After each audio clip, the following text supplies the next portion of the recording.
What's going on, everybody? Welcome back to another episode of the Muscle Memoirs Podcast. I am super excited today to be chatting it up with Ben Esgro, the founder of Novo Nutrition. Ben, how you doing today, my man? Good. Thank you for having me. I look forward to getting into some nitty-gritty. Yeah, so today we have a chock full episode for everyone. So, of course, we're going to be going over supplements with Ben. As far as the general background goes, we're going to be looking at the best way to use some of the most popular supplements, some lesser known benefits of those supplements, and then ultimately getting into some of those perhaps second tier performance supplements for strength and physique athletes, and kind of going over which ones, if any at all, are likely to be worth the cost. So transitioning right into things, let's start off with everyone's favorite drug, caffeine. Um, Caffeine, based on what I've seen from the literature, as far as various aspects of physical performance, even cognitive performance, seems to reliably work pretty well. So with that being said, I think the main focus for us to discuss is how do we maximize these benefits that we're almost inevitably going to get from this product. And I'm really keen to get your insight on our first question here, and that is, should we cycle caffeine? And depending on your response to that, what are the mechanisms at play here that seem to matter if there is a benefit, or why it wouldn't matter at all? Yeah, so that's I think where I'd like to kind of start getting into it is typically for most things when we talk about cycling, I think at least the first place I've really heard of it was with anabolics, and it makes sense in that context because you have what's called a negative feedback loop, which basically means you are putting in something in your body that's already there and at a level that it's not used to it being there, so your body is going to adapt to try to stay the same, and its adaptation is negative feedback, basically just meaning it's shutting down its natural production of doing that. So the thing about caffeine is there isn't naturally caffeine floating around in your bloodstream. The mechanism and the reason caffeine works is actually because it looks like something that is floating around in your body called adenosine, and it blocks that receptor that adenosine acts upon and prevents it from acting. The thing about adenosine is it actually promotes fatigue. So you accrue more adenosine from breaking down ATP throughout the day, and it makes sense that that would be a sensor of your body saying, hey, we're tired, we should probably sleep, we need to clear this. So part of the reason, a large part of the reason, or the most commonly accepted mechanism of caffeine is that it prevents adenosine from doing that. And that's partly why you feel more energetic and all of the nice things you feel from caffeine. So the long-winded way of getting to my point in that is that there isn't a negative feedback loop from consuming caffeine, so there really wouldn't be any physiological necessity or advantage to cycling that I'm aware of. I think there is potentially another angle to approach it from, though, that gives people something to work with in that, and that's that caffeine, like you said, is a drug, and I think it's just the most socially acceptable drug to use. And one of the other pathways that caffeine works upon is dopamine. That's part of the reinforcing impact of using it. So it does have addictive properties. That's why you crash when you take caffeine commonly or you are frequent in its use. That's also why you have withdrawal when you have higher and higher doses and then you start taking it away. Those are classical addictive drug properties. So I think, to me, the best approach, rather than cycle it, is to really just use as much as you need at any given time and only when you need it, or only when it's most helpful and necessary. I think that the red flags to me are if you find yourself dose escalating over time to try to get the same effect, because to me, when I hear someone say, should I cycle caffeine? I think the way that they're mentally approaching it is in this perspective of thinking, I want to make myself sensitive to it again, because that's typically the cycling idea that like people think there's a downgrade in receptors and you need to clean the receptors and increase the potency of response. The interesting thing about caffeine is that the potency doesn't go away over time. It's usually behavioral things that are associated with you using more and more caffeine, getting less and less sleep, that are impacting the potency of it. So yeah, I think sleep, looking at if they're using medications or other herbal products, and then looking at their dosing and timing are much more vital than cycling ever would be of caffeine. I think a lot of our listeners are going to be pretty relieved by your answer, Ben. Perhaps there might have been this suspicion that I should probably have at least one day per week where I go cold turkey, or maybe even take a week or a month off from caffeine use altogether. And the primary reason for that, which is something you mentioned, is that those symptoms of withdrawal, knowing that they're going to have a headache and they're not going to feel well from not using any at all. So if they can use that minimum dose on days where they don't need as much and get, some sort of slight sensitization or whatever, that's definitely a benefit, right? Yeah, well, and that's, you touched on something important there too, is the amount needed to reduce or avoid withdrawal symptoms is actually very low. It's not the same as what you need to get performance enhancing benefits. So, I know there's a lot of people who live on what's very similar to a caffeine drip. So, yeah, they might be a little upset to hear that, but I do think in general, the general rule of thumb, again, should be the least you need for the desired effect. Fantastic.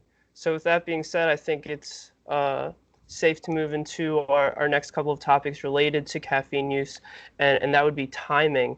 So when it comes to critical periods throughout the day, especially when it comes to the population we're talking about, which is strength and physique athletes primarily, we're going to be looking at caffeine intake in the morning, pretty much as soon as they wake up, and then also pre-workout.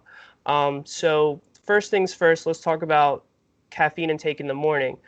Should people be jumping out of bed and getting their coffee brewing, or should we be waiting a little bit before we take that?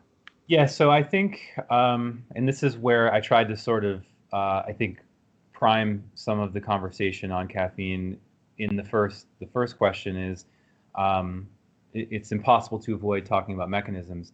And again, the most accepted mechanism for caffeine that we have right now is that it's an adenosine receptor antagonist. So what that means is when you sleep, one of the things that actually is most important to clear accrued adenosine from the receptor is sleep. So sleep is really the best medicine. So it would make sense, if you want to feel the most potent effects of caffeine, theoretically to time it when there'd be less competition for the natural ligand or compound for the receptor, which would be adenosine. So if you want to feel your caffeine the most, then yeah, probably assuming you slept enough and you've cleared the maximal adenosine you can, then you would get the most effect from taking it earlier in the morning. And that is partly why it would be ideal to train around then too, but I know that's not always possible for everybody. Fantastic. So in relationship to a training session, are there any differences there? Is it appropriate to be taking your scoop of pre-workout in the gym locker room and getting to it? Or do we want a little bit of, some space between that? So it'll typically take, dosage form is a factor in it, but you're looking at anywhere from really 15 minutes to 45 to peak caffeine in the bloodstream after ingestion orally. So I think that aspect of timing is one thing, but most product labels cover that well, although no one ever reads them. And I only know that because it's an ongoing problem that I'm sort of starting a campaign against. I think the other aspect is, like I touched on, about nighttime versus morning or daytime training, is I do think, and this is not going to be a popular opinion, but I do think that people should always consume their caffeine earlier. That's largely because of sleep and its impact, its negative impact on sleep. That even if they're training later in the day, I think, again, in my opinion, in an ideal world, they'd still take their caffeine early and not redose before. Like, let's say they're training at 5, 6 at night or even later. I think you could make a pretty strong case for even probably the cutoff should be 2 or 3 p.m. For as late as you want to take caffeine. But that would kind of be my argument, is really that should be the latest you're taking it, because the thing you need to understand is the thing that I guess people need to conceptualize is caffeine. It's metabolism of caffeine is a dose dependent thing. So is the quantity that's still floating around in your bloodstream, because there's this concept called half-life, and half-life just means the time it takes for 50% of any compound you ingest to be cleared from the body. So let's say you take 300 milligrams, half-life is anywhere from 3 to 5 hours. Well, 3 to 5 hours later, you still have 150 milligrams left in your blood. So just because you're not peaked on your high doesn't mean that you don't still have caffeine in your blood. And I think people really have this way of separating the subjective effects versus thinking that like they need to redose or something like that. So I think it's a good practice in not becoming too reliant on a large dose of caffeine. And if you still want that pick me up, you'll still have an amount of caffeine in your blood that will be beneficial, even if you take it early and you take enough of a dose, which is really anything above 100 milligrams, and that depends on individual sensitivity. But I think my argument is really going to be for, if you're a morning person, definitely take it in the morning around when you get up. If you train in the morning, great. If you're not a morning person and you train later, I'd still take it as early as you can.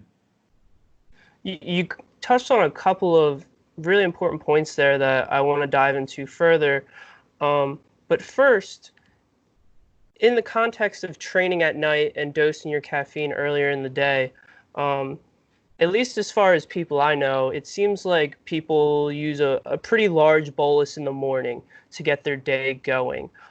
If you are training at night and it is pertinent to have an earlier intake, do you think there's a potential advantage to splitting up that bolus in the morning and moving some of that maybe around like that post-lunch dip time, which would be a little bit closer to their night training session, but also probably is far enough away where it wouldn't impact sleep too much at the end of the night?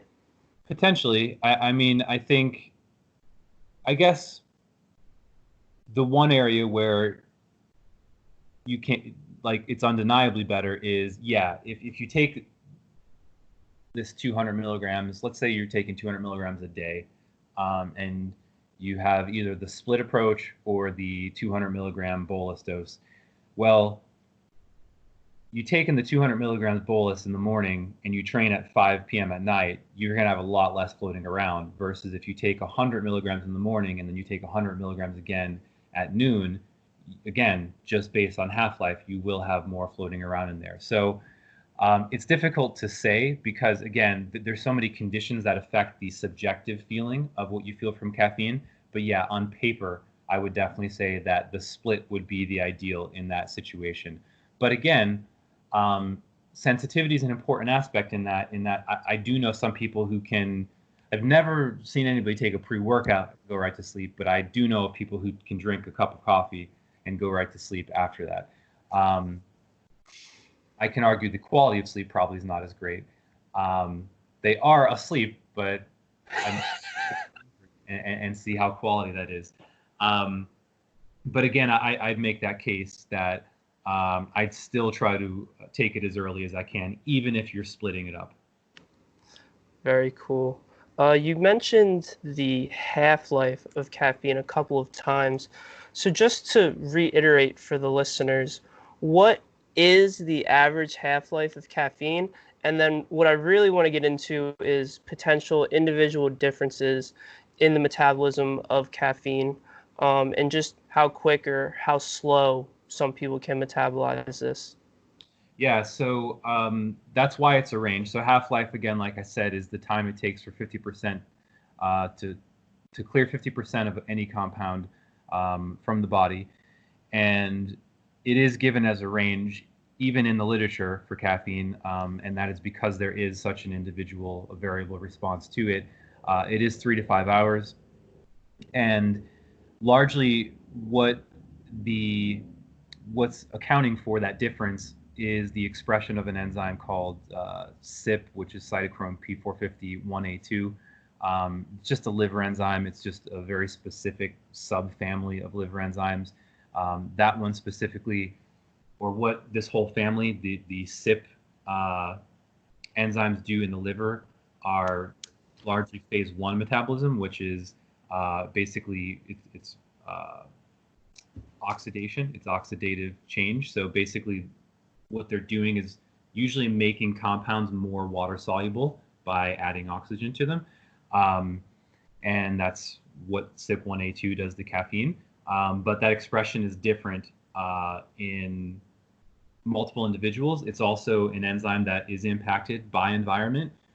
So yes, your parents are an impact of how well you metabolize caffeine, but also particularly for women, hormonal things like birth control actually will reduce the expression of it. So if there may be women who are taking or started taking birth control and notice that they feel more from caffeine, that would actually be why. So yeah, there are multiple things that impact that, but that is why it's given as a range. Is not everybody expresses the same exact amount of that enzyme, and you can even see that on something like 23andMe, the genotyping software stuff. It will genotype you for whether you're a slow or a fast metabolizer of caffeine, and they're actually working on that basis of your genetics for how much you express CYP1A2. For other things that potentially might affect that, subjective feeling from taking caffeine, what about in terms of if you have a meal with your caffeine or if you take it fasted? Are there any like macronutrients which may affect how strong of a response you get from it? Doesn't seem to be largely impacted. Fat to some degree will probably slow absorption, but I've looked at, again, this is a bit ago, so maybe people might want to fact check me on it. I do know that it's not a dramatic impact on absorption, but it may delay it slightly based if it's a mixed meal of like fat and some other stuff. But it's not anything dramatic. Like it doesn't go from 30 minutes to an hour and a half of absorption. And I think we even know that practically, because people will consume a cup of coffee with their meals and they'll still get the subjective effect. So even if you're not digging in the literature subjectively, I think our experience kind of shows that as well. Great. So the last thing I have for caffeine before we transition to some other supplements is just a general range for an ergogenic dose of caffeine. So, how much does it take to improve physical performance in intermittent activity, like, a traditional bodybuilding type resistance training session? And then does this ergogenic dose differ on average for cognitive performance? Yes. So both answers of that again, and I'll go back to, I think, which is the most relatable situation is what personal experience and our own subjective experience shows, and then what the literature shows, and they actually do line up. So for cognitive performance, the range is 0.5 to 4 milligrams per kilo, which ends up being, for the average person, between 40 and 300 milligrams. So you actually can get cognitive benefit from a low dose of caffeine. Again, that's measurable, that they've actually shown differences in studies. And then for physical performance, the range is a little bit higher. It's 200 to 360 milligrams per kilo for 200 to 360 milligrams, 3 to 5 milligrams per kilo. So, if you take a 100 kilo person, that actually ends up being at the large end. You're talking 500 milligrams of caffeine, which is quite a bit, but it's not unheard of.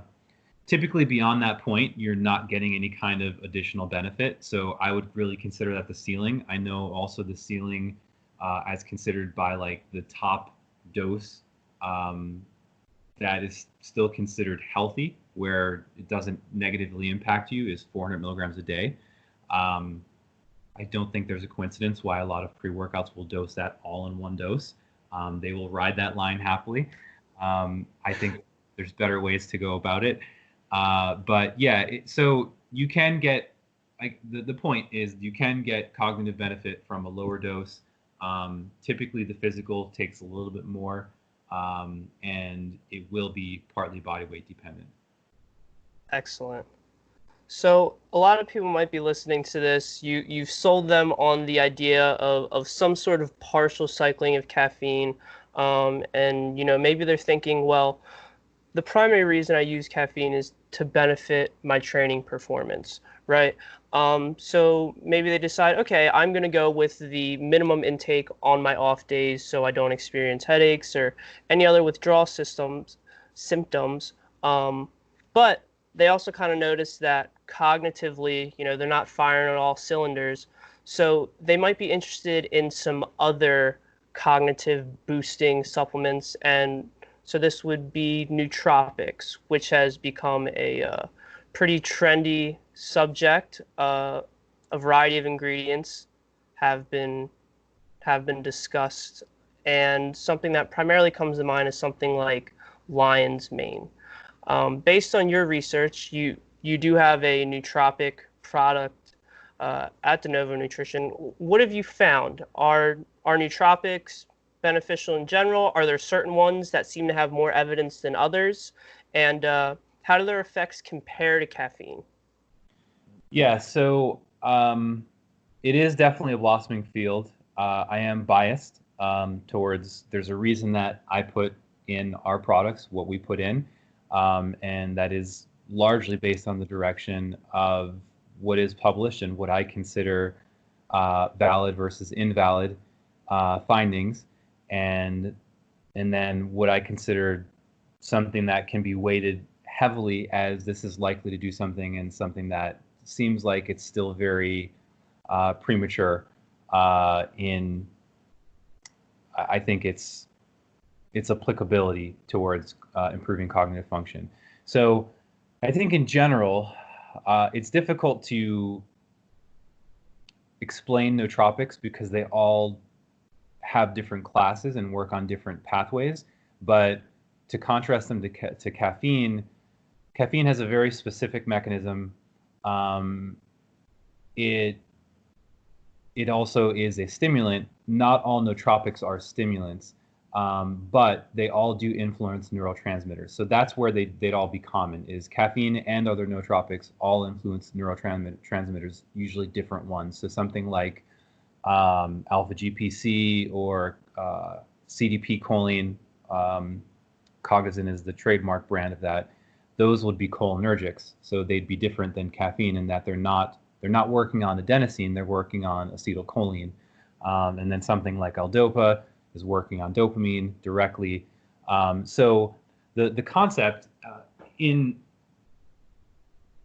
a perfect world, which you don't see all the time, especially in supplements, is you want a product that's supposed to be doing all of these unique things and have synergistic effects. You want them to work on different pathways, but when they combine, the response is greater than any one individual ingredient can have itself.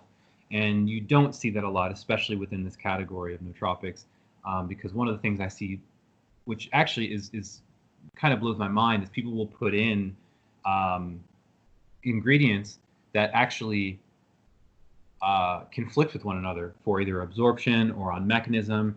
And I think they do it largely because they want to be able to make that claim, and it's a popular ingredient, and they may not even know that there is actually, it's contradictory to combine those two ingredients. One common one is, putting in amino acids, large amino acids with L-Dopa in products. And you see that very commonly because they actually use the same transporter. So if you put in a large amount of amino acids, you're not going to absorb as much L-Dopa, and therefore you won't feel as much. So I realize I'm speaking very generally, and I will kind of get back to the point of compelling ingredients for nootropics. Is I think there are certain things that are validated direct precursors, and those would be things like a lot of cholinergic ingredients, like I mentioned before, alpha-GPC, CDP choline. Those are very interesting. They're effective. We don't use GPC. We use CDP. There's reasons for that, which we can get into if you want to. I think other things that are interesting but we'll never put in products, which I consider gray area, are like racetams, like piracetam and stuff like that. Those are honestly like they're gray area because they're not supplements. They're not made in nature. They're not part of the food supply. They are lab synthesized chemicals. So I don't know how much longer they'll stay supplement ingredients, but that's why we've stayed away from them. But they are interesting, and they do seem to have an impact on cognitive function. I think things like you mentioned, lion's mane and rhodiola, they're interesting, but for me, I'm very skeptical of them because there still really isn't any kind of direct, clarified mechanism of action. And for me, that keeps me skeptical because you're telling me that something works and does something, but you can't tell me why or explain much beyond it. And for me, that leaves a little bit too much openness. And it makes me a lot more uncertain about that ingredient because there's two problems with that. One is if you can't fully understand how it's acting, you can't really fully understand also how it might be acting in a bad way. And then the second is you don't understand how to standardize for that. Standardization meaning there is a difference in quality when you're talking herbal extracts. One plant grown in one place versus another will yield very different active ingredients, especially even in this grown in the same place in different seasons, will yield very different active ingredients. So if you don't know what you're looking for and you don't know what the active is, it's impossible to standardize and keep quality control across an herbal. And that's a major issue.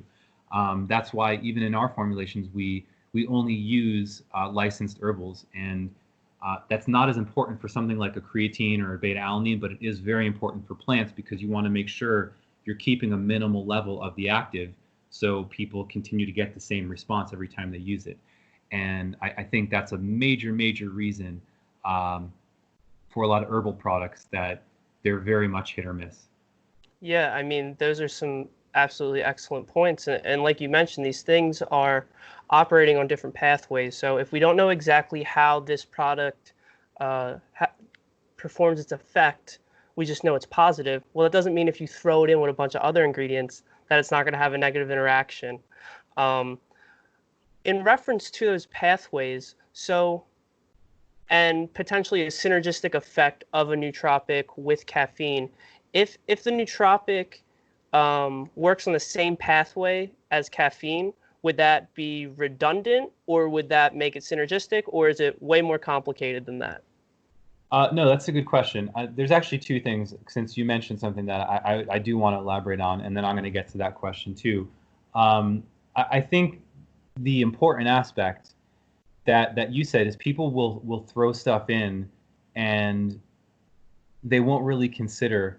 Actually, can you repeat the first thing you said before you got into that question? Because I had a really good thought and I wanted to touch on that. So it was in reference to something like lion's mane, where if we don't know exactly what receptor pathway it's working on, but we know it works, but that doesn't mean it'll work if you throw it with a bunch of other ingredients. Yes, thank you. So this is something that is like, I think is a huge issue and maybe problem in supplements and in formulation is there's this tendency to think more is better and to throw more things in there and higher doses and just basically the market keeps competing with itself by, okay, well, they put in 200 milligrams of caffeine, I'm going to put in 300. Okay, I'm going to put in 400. And it just becomes this jockeying thing.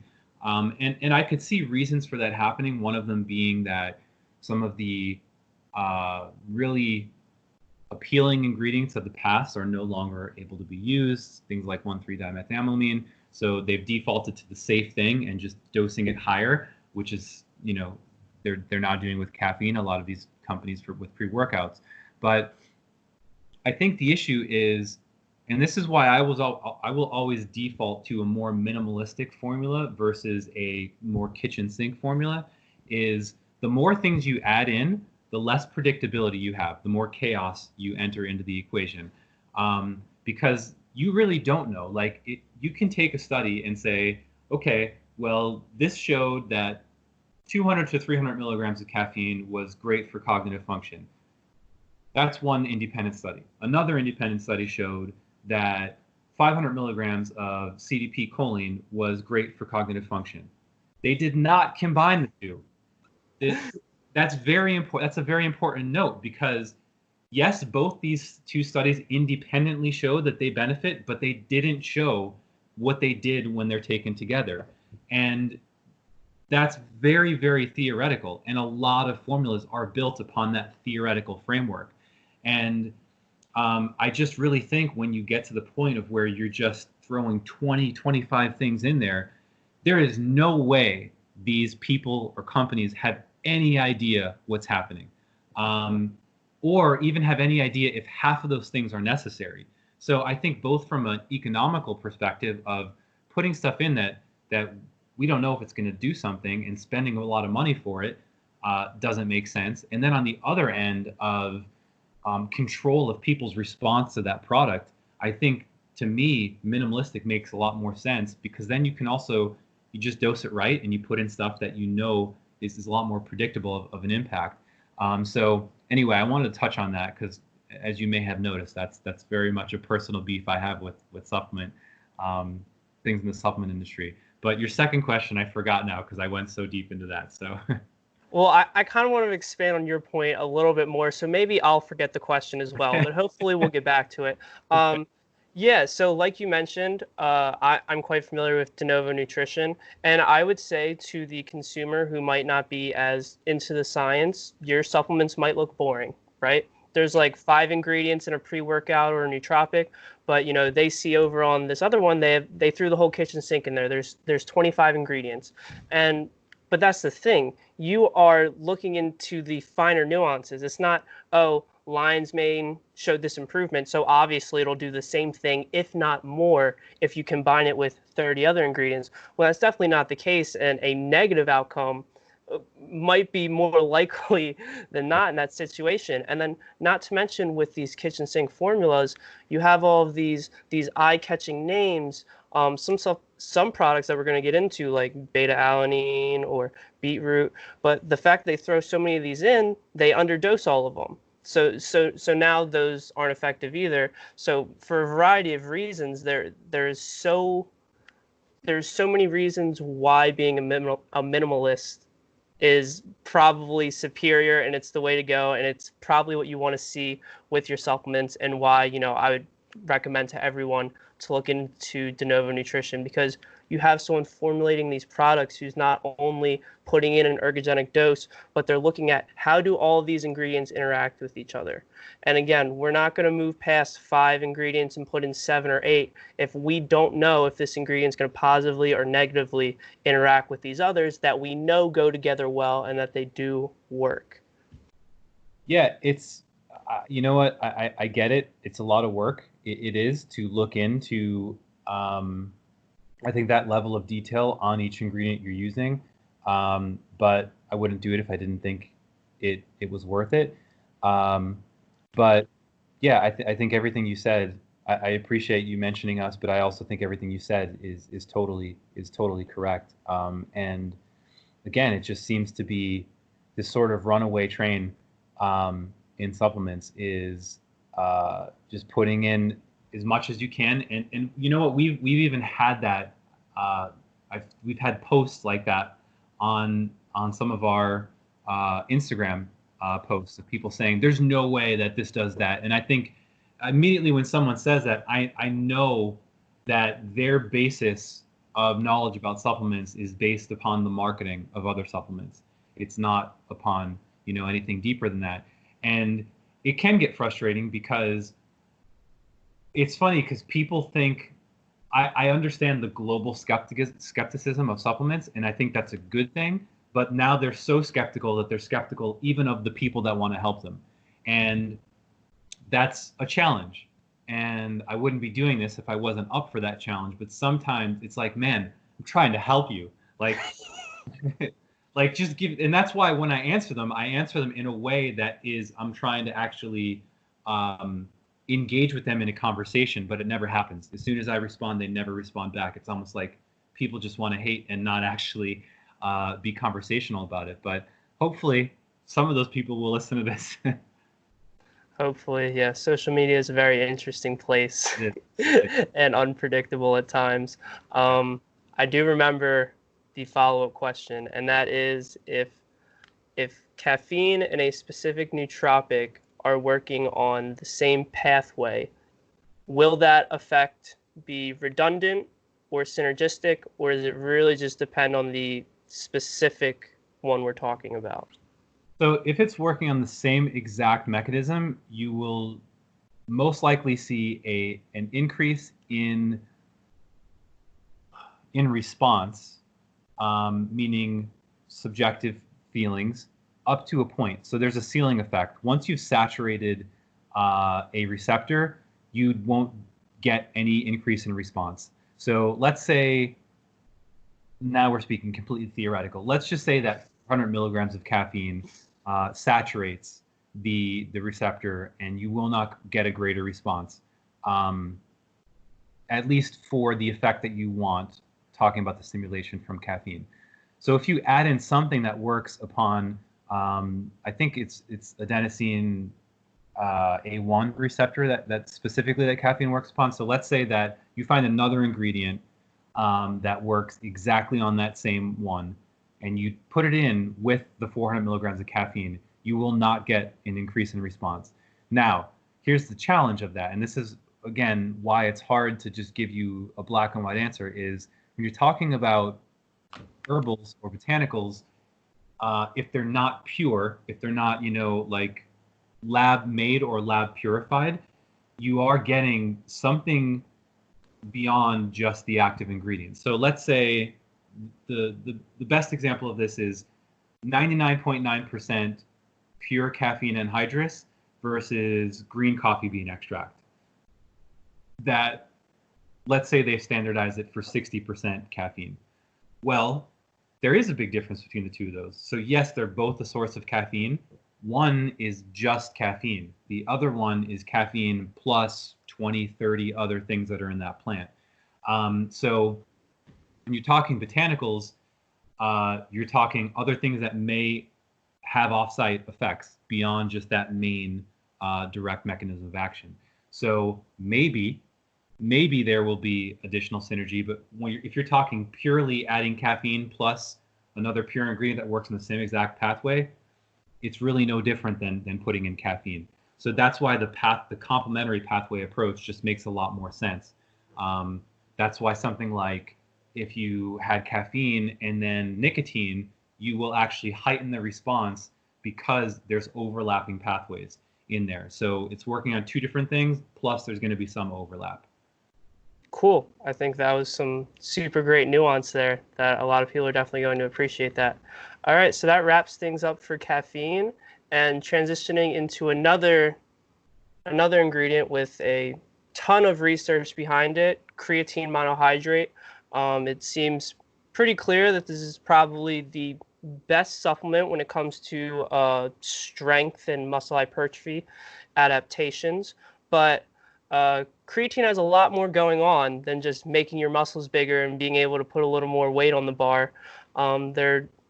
The research seems to show that there are a lot of other benefits there may be from creatine. Can you expand on a couple of those which seem to pique your interest the most as far as the recent research goes? Yeah, I think so. There is stuff that I'm aware of that I'll be honest, I haven't delved that deeply into. And well, when I did, it was a while ago. So I actually wrote a chapter on creatine with Sean Wells for an ISSN textbook. This was their last version of it. And some of the stuff that came up was creatine for like brain trauma and traumatic brain injuries. Again, I don't feel super comfortable getting too far into it because it was a while ago since I really looked into that. But one of the more relevant recent things that I think I'm much more comfortable delving into is actually creatine and its impact as an osmolyte. So creatine for hydration. So actually one of the things that people will actually, funny enough, avoid creatine for or think as a negative impact of creatine is actually a very beneficial one. So there's multiple reasons for that. One is creatine is an osmolyte, meaning it will pull water into wherever it is. So it will actually make cells swell more. That's beneficial not just for strength and hypertrophy, because that's actually a signal for the cell to grow. If people are familiar with mTOR, that actually is one of the triggers that activates mTOR. The other thing is it will actually hold and pull more fluid. So when you're talking about being more resilient for heat stress or for dehydration, you want the cell to be hydrated. A cell that is not hydrated, that isn't holding water, is by definition dehydrated. That's literally what happens when you're dehydrated, is your cells don't have enough fluid in them. So the fact that creatine will actually allow you to hold more fluid in your cells is a huge advantage. So I think it actually makes, funny enough, a lot of sense in rehydration applications and beverages and things like that. You may not see it, but it actually does make a lot of sense in those formulations. So based on that, while it seems most important just to get in your 5 grams per day with creatine, could there be a slight advantage to using it post-workout daily specifically? So I think the difficulty with creatine is there's really not an acute effect of it.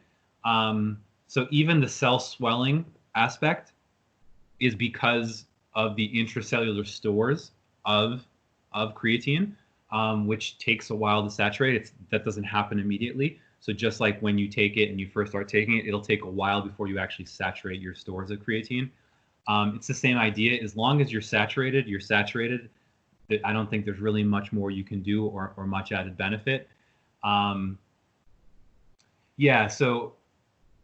there's actually, the research even shows that you don't have to take a full 5 grams. I realize that that's been so indoctrinated into people that now if you say anything under 5 grams, it's like blasphemy.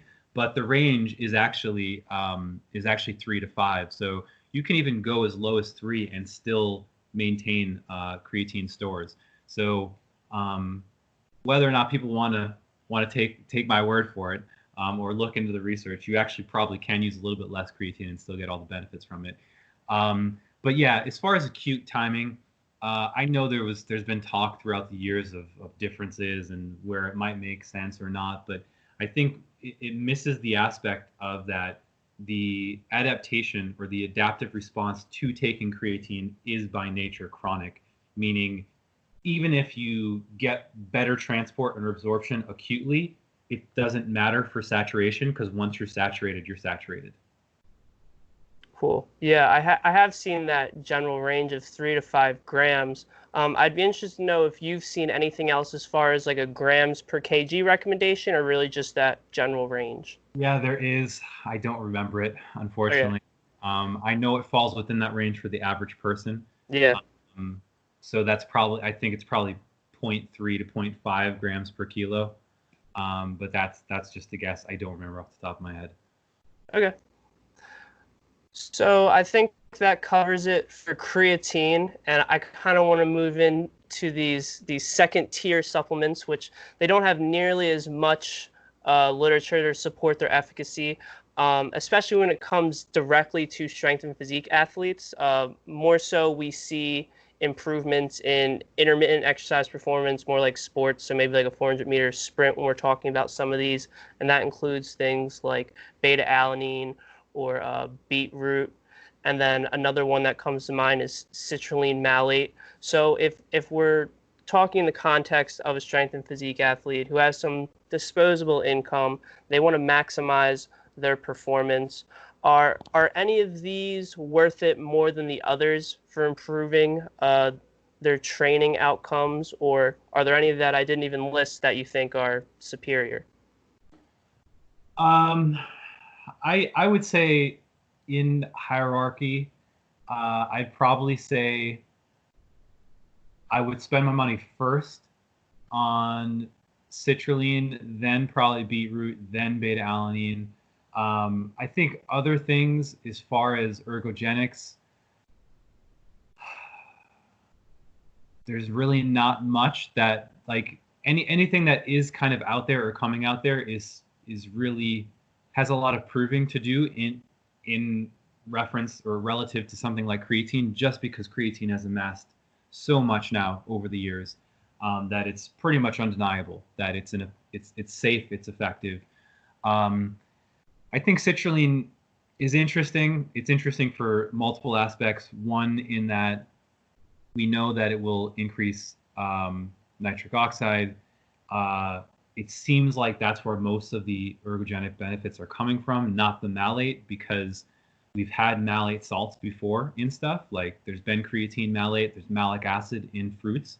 I'm not convinced upon the justification that people give for that the malate component is important. Just to kind of get into that a little bit, they basically say that because malate is an intermediate in the Krebs cycle, that it may be providing ergogenic benefits because it will provide energy. You can make acetyl-CoA or ATP from it. But if that was the case, then the citric acid that we put in all the supplements as a flavoring agent would be ergogenic too, because citrate is a Krebs cycle intermediate as well. So I'm just not buying that. Like that, it doesn't seem to make that much sense. Because even in that same context, well, glucose does that too. So, like anything that makes acetyl coenzyme A does. So it doesn't seem to be that novel, I guess, is my point. Whereas the fact that citrulline will not be metabolized or taken up by the gut like arginine is, and it will make more nitric oxide, that is novel. So I don't think the effect is massive for it, but I do think it's worthwhile. That's why you see it in most pre-workouts. And that's also why we err on the side of using pure L-citrulline rather than the malate salt, because even in the scenario where, again, we know that the mechanism for ergogenic effects seems to be for nitric oxide pathway, well, I'm pretty sure that it's somewhere around 50-50, the ratio of citrulline to malic acid in citrulline malate. So if you're taking 8 grams of citrulline malate, you're only getting 4 citrulline. If we give you 8 of citrulline, you're getting a full 8 of L-citrulline. It's not bound to anything else.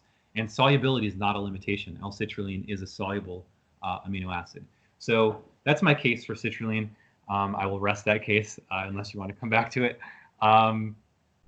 I think beetroot is interesting. That's one that certainly seems to be getting a lot more momentum as far as research support, especially for endurance.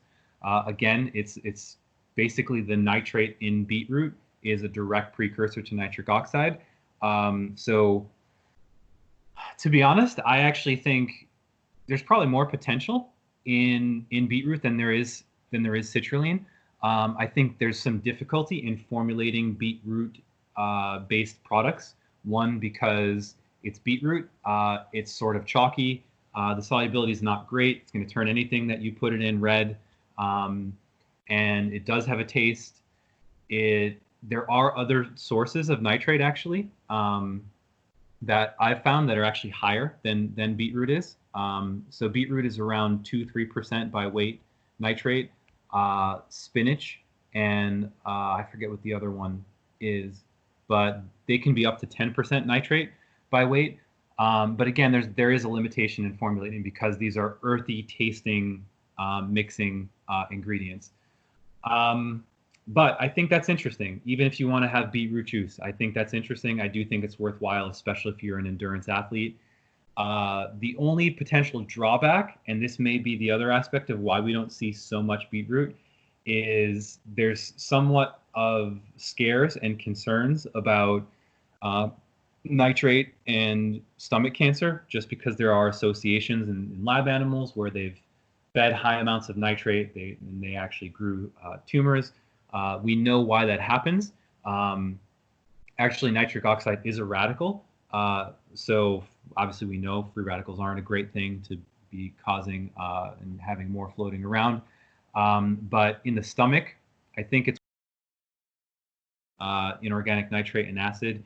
It forms nitrosamines, which are actually carcinogenic. But if you provide an antioxidant with that source, such as vitamin C, then it's theoretically supposed to negate that effect. So that's why you will see products that include nitrates will usually include vitamin C as well in them. So we haven't proven that from beetroot. We haven't proven that because nitrates are in vegetables too. We haven't proven that from vegetables. Obviously, people are consuming vegetables. They're one of the most health promoted things. We've only really seen it when we've given, like high doses of sodium nitrate and stuff in a lab. And that's sort of where that concern from deli meats and bacon and stuff came from with nitrosamines. So sort of within the same context, I do think beetroot's interesting. I think it's worthwhile. I think I'd probably keep it on close to the same tier as citrulline, if not maybe a little higher. And then to beta-alanine, I think I'm most skeptical of that ingredient just because I know some of the labs that it was performed in. There were questionable things that happened in some of them as far as data manipulation and stuff. It also seems like there's really this push to try to prove it as worthwhile, where like they just keep trying to put these unique scenarios where it's going to work or do something. As far as short-term impact, which you kind of touched on a little bit, it's not that interesting. It's not that beneficial. For endurance, anything really lasting from 30 seconds to 120 seconds in duration, it seems like it has a marginal impact. It's really not earth-shattering.